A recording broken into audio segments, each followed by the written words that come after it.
You know what? Well, I'll bring this up first as we bring in the one and only Chip Patterson, CBSSports.com, Cover 3 podcast moderator, who is he's rubbing his hands together like he can't wait.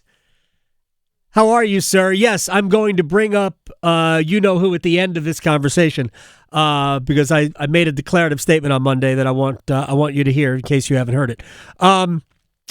Ron Rivera. So the declarative statement was that Rory's going to win every single tournament. Relax. And guess what? You can't win them all if you don't win the first. So, hey, we're off and running. Did the ball frogs screw the pooch in TGL, baby? But I tell you what, Rory McIlroy as an individual, he's getting it done for you. I did not watch last night, so don't spoil it for me. I don't really care what happens in that. But I did watch Rory versus Tiger fake golf last week, and it was stupid entertaining. All right, so Ron Rivera is going to become the general manager of University of California football. That's awesome. Like, if Ron wants to do that, because he is a Cal guy, right? If he wants to do that, awesome. We're just dealing with a story where Hubert Davis they're going to modernize the basketball program. From your perspective, how necessary is it to have somebody? I mean, UNC's got it with Michael Lombardi. How necessary is it, even if you're not really trying to run a pro program?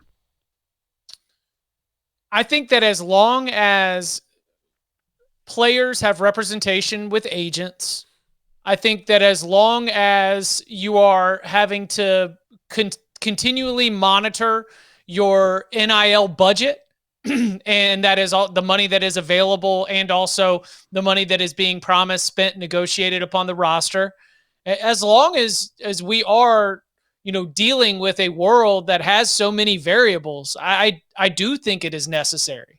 I think it is not necessary if you're not planning to, wade into those NIL waters. I think it is not necessary if you want to, just to sort of field a club sports team. Right. But high-level college football that requires you to be able to have someone who is constantly thinking of the value of a player, the value of a replacement player, how much money you have, and how much money can be invested. These are decisions that go into how much money do we want to invest into our quarterback this year? How much money do we want to invest into our quarterback room over the next couple of years? As transfers are not just getting a transfer that's going to be your starter. Sometimes it's getting a transfer that is going to be a backup piece, and it will require NIL funds to be able to obtain their services. So as long as we've got all of these things that exist well outside of the idea of developing and preparing a roster to go out and play on at least 12 Saturdays in the fall, then yeah, I do think it is necessary to have someone else whose responsibility it is to manage all of that and be a conduit to the coach and the coaching staff to be able to provide the resources, but also, take some of that off of their plate. Here's what's interesting. I don't know every school's general manager, but I know at least three of them. We've got Michael Lombardi at UNC. You've got Ron Rivera, who it's not official, but it looks like he's going to become that at Cal. And Andrew Luck is at Stanford doing it. I mean, we should be ahead of the game just with that. No? Maybe not. No. Maybe not. Well, Maybe. this is where you're behind, because we had USC poach the general manager from Notre Dame. So if you want to talk about like levels to this general manager stuff, there are already general managers who are considered high-end talent. Right. Courtney Morgan at the University of Alabama makes at least $1 million. And by the way, the general manager who was poached, this is going to blow your mind. His name is Chad Bowden. You want to know why I said Bowden and not Bowden? Why? Because it's Jim Bowden's son. Oh, whoa. From baseball. Look at that. So we have the second generation of pro sports executives are holding front office positions in college football programs. Well, because it's not really about football, right? It's about managing people and understanding the marketplace. It's about understanding the marketplace. It's about understanding positional value. It is stuff that is entirely unrelated to what you do on 3rd and 3 as a weak side linebacker when the man goes in motion. And to bring it back to Michael Lombardi, to bring it back to Bill Belichick. Bill Belichick's there to tell what the weak side linebacker should do on 3rd and 3 when the man goes in motion, right? I mean, that's like trying to be the conduit to the NIL agent of somebody who's in the portal who might not even play a snap for North Carolina. Like, that needs to be somebody else's responsibility. Teaching the game of football still needs to be in the hands of the coaching staff. Chip Patterson with us, as he is every Wednesday. How many schools do you think? Well, first of all the schools in the Power Four are going to be, they're all in the NIL space, and they're all going to be part of revenue share. They have really no choice. If you're going to maintain your status as a P4, you're going to do that. But how many schools in the G5 are legitimately going to extend themselves to compete? I would say if you look at certainly the Sun Belt, and to more, here's how I'm going to rank them. The Sun Belt and the American Athletic Conference, if you are a top half program, you are trying to constantly work on your roster, either with a general manager or a director of player personnel or a personnel department, somebody who's in charge of scouting, understanding, trying to do that part of the operation. The salary cap part of the operation, I'm going to say about top half of the Sun Belt, top half of the American Athletic Conference. I think when you get to the Mountain West, that's when you're really only talking about Boise State, Fresno, just the teams at the very top. And then at MAC and Conference USA, I would say almost none. It would be my expectation right there. At that point, you are an old school team. You are a high school football coach. Hey, how many kids showed up for tryouts this year? Let's see if we can cobble together our team like that. I'd say that at that first level to mind, Sun Belt and the American, if you're a top half program, then you're not winning the battles, but you're running the operation. And I think as you work your way down, first to the Mountain West and then eventually to Conference USA and MAC, that's when it gets down to very, very little, if not none, if none. Chip Patterson is joining us here on the Adam Gold Show. When we got into the full cost of attendance realm, my gosh, isn't it amazing that was less than 10 years ago, right? That we finally went to full cost of attendance. Still blows my mind. I've been covering this for more than 25 years, and it took me 17 years to wait. You mean the scholarship doesn't cover everything? I was stunned that I didn't know that. I don't think a lot of people did. Maybe, I don't know. And the fact that they were so proud of themselves for now making everybody whole. Wow, wonderful. But I thought that there would be a lot of schools that really weren't into that. Schools that didn't, Iowa State might be a poor example here. But when Iowa State and Texas were in the same conference, I mean, the gulf between what Iowa State's budget has to be and what Texas's budget is, I mean, those two schools shouldn't be in the same league, right? And you could probably do that in every conference. I don't know how some of these schools are going to compete even within their own league. Well, so it's interesting. I don't think NIL, in terms of shopping the transfer portal, is the key to success. I think that the level of talent in the transfer portal this season is less than it was the season before and less than it was the season before. The key for NIL funds is not to win bidding wars. The key for your NIL funds is roster retention. And That's what we're starting to see.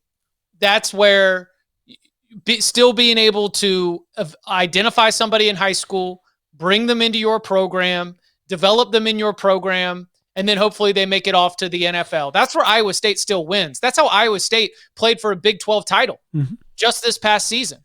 Iowa State was one game away from the college football playoff with a roster that was not loaded up with a bunch of transfer portal talent, but they do have some NIL funds. Those NIL funds are used to keep quarterback Rocco Becht on the team. They're used to keep the wide receiver Jalen Higgins, Jalen Noel, like those players on the team.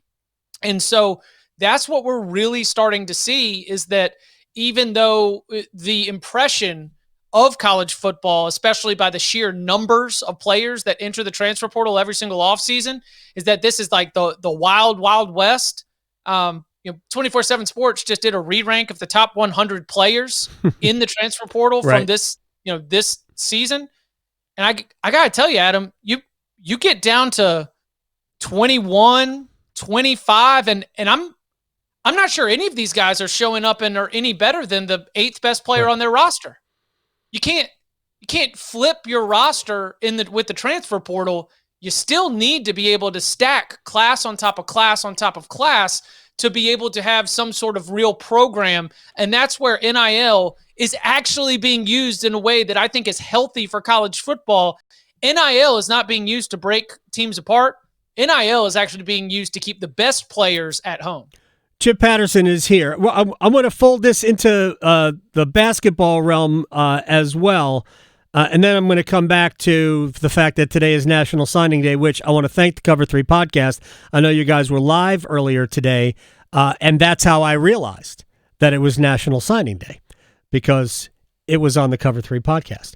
But we just watched Duke annihilate North Carolina on Saturday. And oh no, I flipped at halftime. I didn't watch the end. You could have turned it off at this last media timeout. Did we watch? No, Canes went onto the big screen after halftime. It's like Canes didn't. I watched the game Sunday night because I was at the Canes and the Kings. And if you were fans of Carolina, air quotes. Yeah, if you were Tar Heels Hurricanes, it was a rough night. Woo, it was not good. But a lot of that was attributed to the portal. And I keep saying this. When was the last time Carolina got one of those dudes in high school recruiting? Caden Boozer, Cameron and Caden Boozer are both coming in next year. Flag, Jared McCain was a better player than Elliot Cadeau. Derrick Lively and Derrick Whitehead, who was hurt and really didn't play. Kyle Filipowski. All three of those guys significantly better than Jalen Washington. Paolo Banchero. You can't even name for me the two players from that year's recruiting class for North Carolina, who, by the way, neither are with the program anymore, including Dontrez Styles. That's where Carolina's falling behind Duke. It's not the other stuff. It's they're not getting those guys in high school recruiting for whatever reason, I don't know. But to me, that's the bigger issue, no? I think that Ian Jackson and Drake Powell fit the mold of not Harrison Ingram, but of John Henson. I think that they fit the mold of blue chip, 5-star guy who was not number one, but will be in the NBA one year. And that one of the things that Roy Williams did throughout his tenure when he wasn't in the black cloud of the stuff. I'm not going to do a good Roy impression here on this unprecedented statewide platform, but he has always acknowledged it was really difficult there for a couple of years for him to be able to go and win. And Roy Williams always worked, capital W, worked his tail off on the recruiting trail to go out and get the kind of talent that's going to be able to be to go and get a Caleb Love. Right. To go and get a player like Kobe White. It isn't always necessarily your Cooper Flag. That guy really didn't come to North Carolina all that often. I guess you have to go back to maybe Ty Lawson.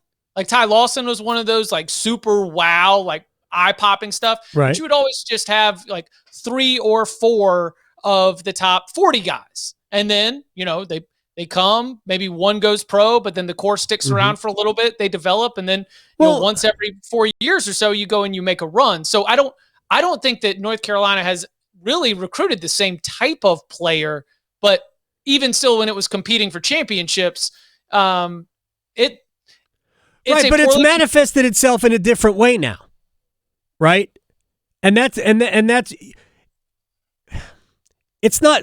I'm really just comparing it to Duke. And this is what, if Duke wasn't doing this, if Duke was just normal, I don't think we would be making the big deal out of it. As I just said earlier today, last year Carolina won the ACC outright in the regular season. They beat Duke twice. They were a number 1 seed in the NCAA tournament. Last year's not that long ago. I do think that there's a fair amount of what just happened on Saturday has made people realize that Carolina is right now lagging far behind Duke in a lot of different ways. But I think this is the main way they're lagging behind Duke, is that Duke is recruiting year in and year out, and it doesn't guarantee you anything, by the way. And I know older teams have generally won. Right. I think teams with the best players and ultimately have the best rosters win. It just so happens that has been older teams. Maybe it'll take time for it to develop, but in the one and done era, two of the first 5 teams that won were basically freshman laden, Kentucky and then Duke in 2015. So again, there's not one way to do it.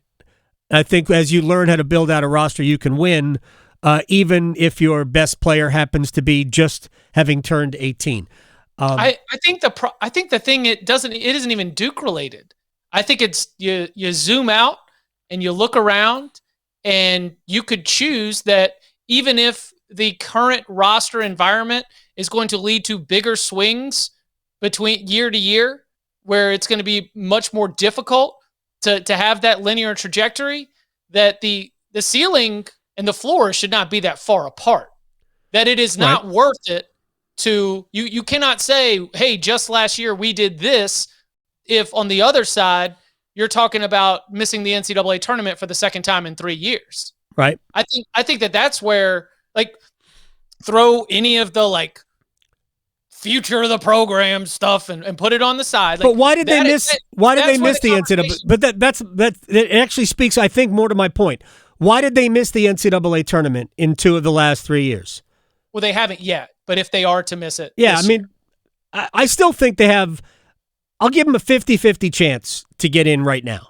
And it might even be better than that. Decided this week, and it's one of the things that makes it more interesting to talk about than you would think, is that they have 7 days from not only just the Duke loss to their next game, but they've got 7 days from the Duke loss to a stretch of games that will define their season. Immediately, you got to beat Clemson. You got to beat Pitt. You've got to be able to win all of these games that are going to be after a 1-week layoff from an embarrassing loss against your bitter rival. So anything you want to do about talking about vibes or intangibles, or does this team have toughness? Is this team missing a dog? Or all those things that you want to talk about, we will take the temperature next Saturday, or this Saturday. We will take the temperature of that, and we will know whether or not this team has a shot to make the NCAA tournament. Because I agree with you. It seems 50-50 to me. At Pitt. Home against Pitt and at Clemson, and the game at Duke at the end, at the home against Duke at the end of the season. Those are the quad 1 opportunities they've got left. That's it until you get to the ACC tournament. Because Dayton is gone in the tank, so that win doesn't mean anything. Nothing. All you've got is the UCLA win, and the fact that you played a great schedule, so it's keeping your power rankings high. But here's the other. But just to get back to my what I was trying to get to. 2 out of the last, assuming they don't make the tournament this year, 2 out of the last 3 years. Why did they miss 2 years ago? It's because they didn't get the guy they wanted out of the portal, or Pete Nance didn't turn out to be the player they needed out of the portal. We had R.J. Davis and Caleb Love, a little bit of friction, but honestly, it was some of the guys that they pulled out of the portal weren't any good. Last year, Harrison Ingram and Cormac Ryan. Cormac Ryan might have struggled to shoot at some point early, but he was a much more well-rounded player, and Ingram was drafted into the NBA. So they hit the portal in year 1, hit the portal in year 3, didn't hit the portal right in years 2 and 4. There's too much of a reliance on that. You've got to be able to be driven by the guys that are in your program. And Carolina's, RJ Davis hasn't had a good year. The two freshmen weren't ready to be stars. Ian Jackson had a great run, but he hasn't done that lately. Elliot Cadeau, I love the best of Elliot Cadeau, but I don't think there's a player in the league that has a greater range between what he can be in a good way and what he can be in a bad way.